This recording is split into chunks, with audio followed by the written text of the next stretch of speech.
Yes, good morning mga friendship. Papunta kami sa event ng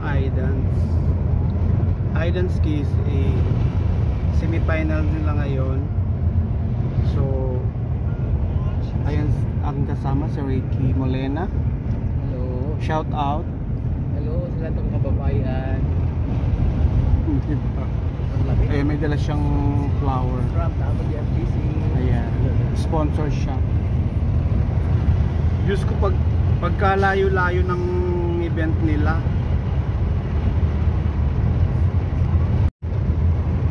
So tara guys, samahan nyo kami. Maglalakbay muna tayo. Ang layo ng kanilang venue. 45 minutes travel.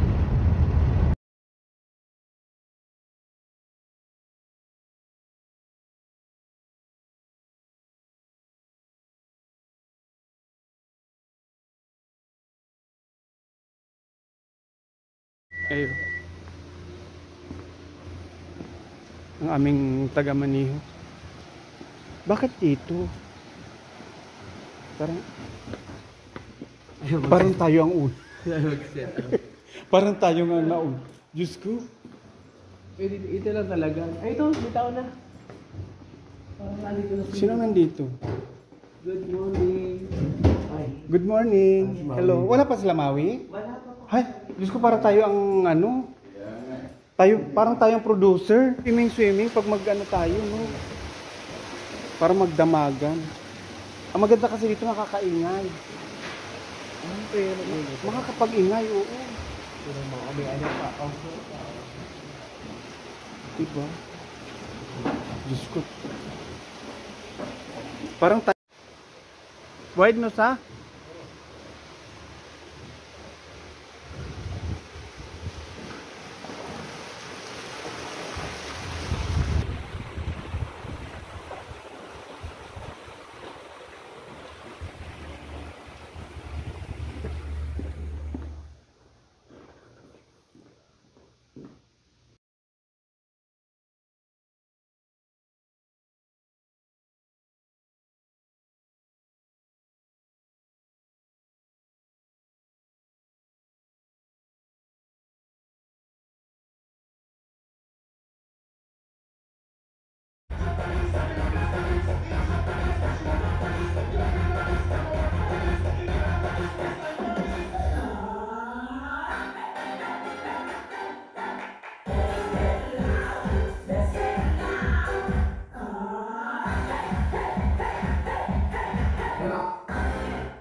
Pero kukuhanin ko muna kayo kasi wala kayong Wala ba tao?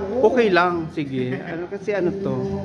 Oh, di ba? Sa channel na yan. Video ba yan? Shout out. Shout out. Hi. Ibang na to, ibang channel na naman to. Channel ba yan? WFDC team. Kasi na-demonetize yung dati. Bakit? Di ba yung dati meron kang video doon, na-demonetize? Ay, sayang. Ito at least, nag-ano Kasi na. siya muna. Nag-ano na samahan siya. mo. Oo. Wala kayo. Saan ka ba? Saan? Saan kayo pupunta? Nahiya naman ako. Saan tayo na? Saan kayo pupunta? Mamaya ka na kumuha. Wala. Wala kayong mapibilan ngayon kasi nga Ramadan. Hindi naman ka.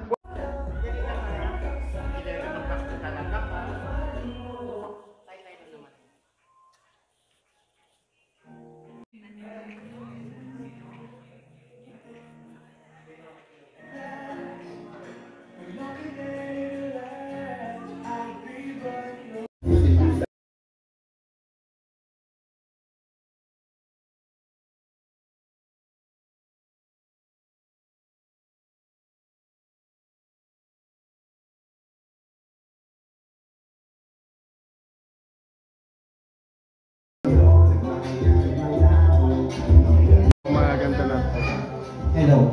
Okay. Judges, dito po tayo sa harapan. Orient ko po kayo. So, ready na po tayo. Dito si Sir Ted.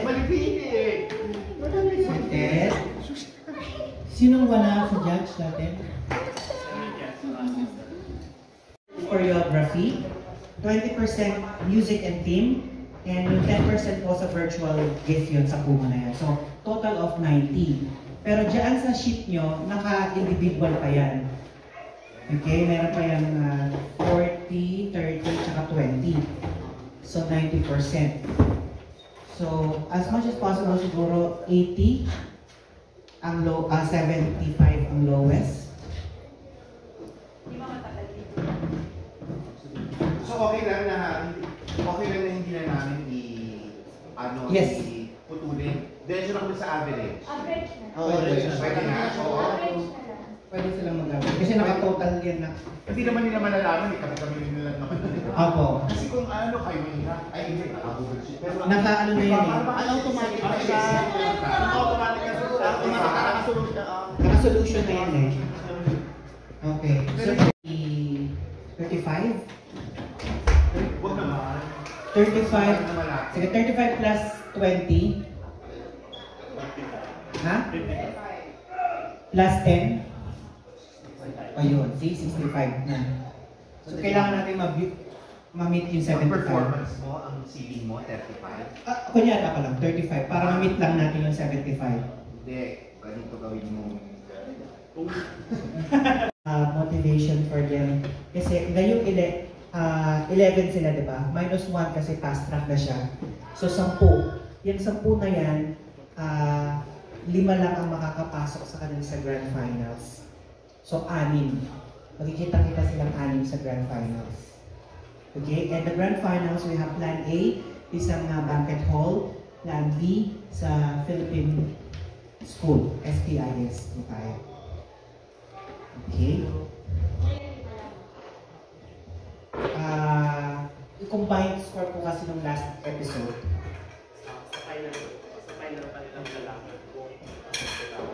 Yes. So, yes, sa Grand Finals, babalik yung 11 na yan, nakahilera sila. Tuk-tuk, tuk-tuk. Sino sa inyo ang makakapasok sa top 5? Walang nakakaalam. Kawawa naman, papanik ka na Eastern, bumiyari tapos hindi kayo papasok. Ano ka din kayo? Yes. May production naman sila. So, yun. Yun yung ating... Parang ginagawa mo, no? Episode lang po. Yung parang kukuhin yung hindi mo, di ba? At least wala tayong sakit ng ulo kasi yung manonood. Pero in our side, meron naman kami tinawag ng mga manonood. And last episode, 2,400 viewers. Okay. Tapos yung nag-stay nasa 100. Ano yun? Yung 2,400 yun, labas-pasok yun. Pero yung mga nag-stay, nasa 100 kami na viewers. Na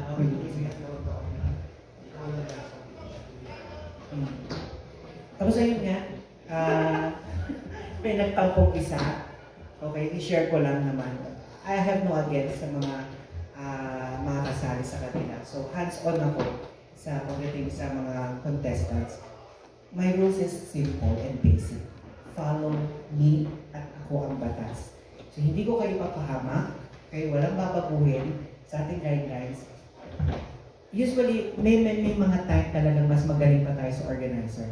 But you are committed to join this competition. Dapat vote mo na, okay, may alam ako, pero dapat sila, respeto mo sunod. Si Pera niya, hindi ko kaya susunod sa rules na ano, they get out. Exact. Many. Yan po. Yes. Ganun simple, you don't have to explain, you don't have to, let them get out. Oo, yes. So, and may natanggal ako kagabi, okay, because of this. So, ang grounds lang naman niya, disrespectful sa organizer. Isa lang siya. So, sinasabi niya na sayang daw yung binagsak niya or yung mga effort niya. Sabi ko, kung i-disqualify kita, ako mo konsensya, baka sabihin mo, natanggal ka kasi galit ako sa'yo. So, totally, tanggalin na lang kita. Kesa, sumali ka tapos hindi ka pala makapasok sa top 5 because we don't know the score. So, from that day, kaganinang maga, pag-isip ko, kala ko uhupa na yung sumasagot pa siya na, organizer daw siya sa Pinas, meron daw siyang experience sa ganito. Fine, I respect with that your experience. Pero ako lang naman ang kausap niyo. So yun nga sa announcement na doon pa siya nag-update. Ang bottom line nito, gusto niya malaman yung top 5 na pa-likes namin kung sino. Isa siya doon. Everyone can visit the page kung sino yung madaming likes. So sabi ko, yung top 5 na yun, nasa script namin yun. We will announce bukas. Tapos sa kanya, pwede bang ngayon na? Kasi i-update ko yung supporters ko. Yun na sabi niya, hindi ko na, bakit wala na kami update, bukas lang show. Hindi mo na ito tayo sa akin. Diba? So, Ayaw mo mas ko yung ganyan. Kung nasa advisor ng iDance, no? Kumbaga, ayoko din na from season 1 kasi wala tayong record. Kumbaga, tapos ngayon, nagkaroon ng season 2, may natanggal, lalo na kaya pa naman yan. Siyempre, yung putak niya sa social media, yan yung iniiwasan natin. Lalo na tayo, medyo naka-join na tayo sa iDance, medyo na ano ba yung pangalan natin, no? So, iwas din sa pagiging taklesa o pagpaparinig sa social media. Kumbaga, ayusin natin kung ano. Hindi, dapat from your end. Wala na dapat marinig sa'yo. wala na. Wala na marinig, that's one. Wala na marinig sa'yo. You have stood the ground as an organizer na, yeah, okay, may grounds for disrespecting you. Then that's it. Ano na dito ko lang pahabain? Kasi Kumating likod ko. Sa pagdating naman sa mga ganyan, hindi natin mapipigilan. Yes. This is social media eh. And nasa rules naman yan. Yes. Oo. Ang ngayon, Nire-reason tinutulak naman. sila, hindi mo talaga maano. Yes. Basta ang importante, at sa end, stop. Ang reason niya may alam daw siya sa pag-organize, dapat daw respeto Hindi siya sila. organizer. Sabi mag-organize ka. Mag-organize ka ng event. So, siyempre, nagulat ako kanina pag-isip ko. Actually, kukomfort ko sana siya. Kasi, okay, siguro galit ako kagabi o hindi ako maganda mood. Pinagpabukas ko na, ikaw, anong gusto mo? Nag-post ka na, di ba? Kaya pinagdal mo na ako, di ba? Tapos nag-post na siya. Okay. So, at least, nag-reach out pa rin ako sa kanya na maayos. Yung hyper niya, paano kami natulog, ganun pa rin siya kinabukasan. Eh, kung dumating dito kayo sila. Yes, okay lang. Kasi sinabi ko na sa kanila yun. Pasok kayo, galing sila sa aming bahay kanina. Okay?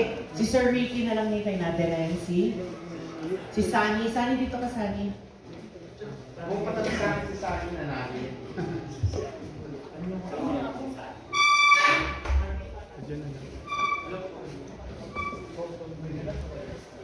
Ito yung mic ko na. Check, check.